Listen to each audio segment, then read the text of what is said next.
पुरोगामी संघर्ष परिषदेच्या वतीनं सावळी ग्रामपंचायतीच्या हद्दीमध्ये भंगाराचा चुरा, काळी माती आणि कारखान्यामध्ये साचलेला जो काही कचरा आहे तो गेली 20-25 वर्ष झालं आणून RTO ऑफिसच्या समोर जिथं नागरी वसाहत आहे अशा वसाहतीमध्ये तो कचरा टाकला जातोय. वारंवार ग्रामपंचायतीला निवेदन देऊन त्याच्यावर दखल घेत नाही आहे. नंतर आम्हाला असं ऐकायला मिळालं की ती जागा सरपंचाची आहे आणि अशा ठिकाणी कारवाई करण्यासाठी पोलीस यंत्रणेला सुद्धा त्यांनी हाताशी धरलेला आहे.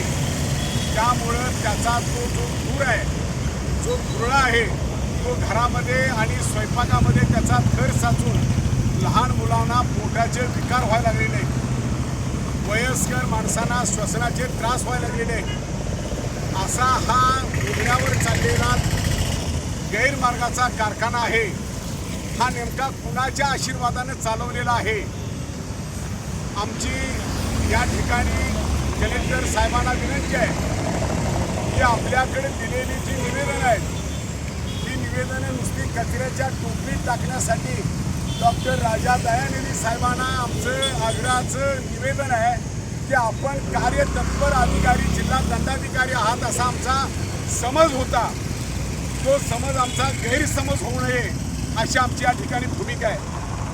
पुरोगामी संघर्ष परिषदेचा पुरोगामी संघर्ष परिषदेचा सावळीचा बेकायदेशीर कारखाना, सावळीचा बेकायदेशीर कारखाना, सावळीचा बेकायदेशीर कारखाना, त्याला पाठबळ असलेल्याला शिक्षा, त्याला पाठबळ असलेल्याला शिक्षा.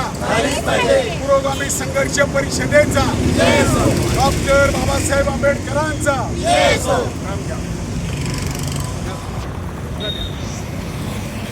पुरोगामी संघर्ष परिषदेचा, डॉक्टर बाबासाहेब आंबेडकरांचा, महात्मा फुलेंचा, सावित्रीबाई फुलेंचा, छत्रपती शिवाजी महाराज.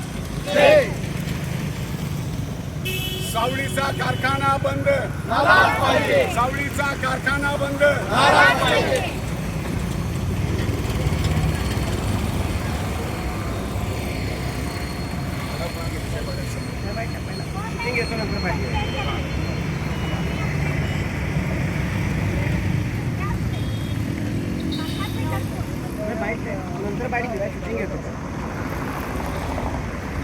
पुरोगामी संघर्ष परिषदेचा, पुरोगामी संघर्ष परिषदेचा.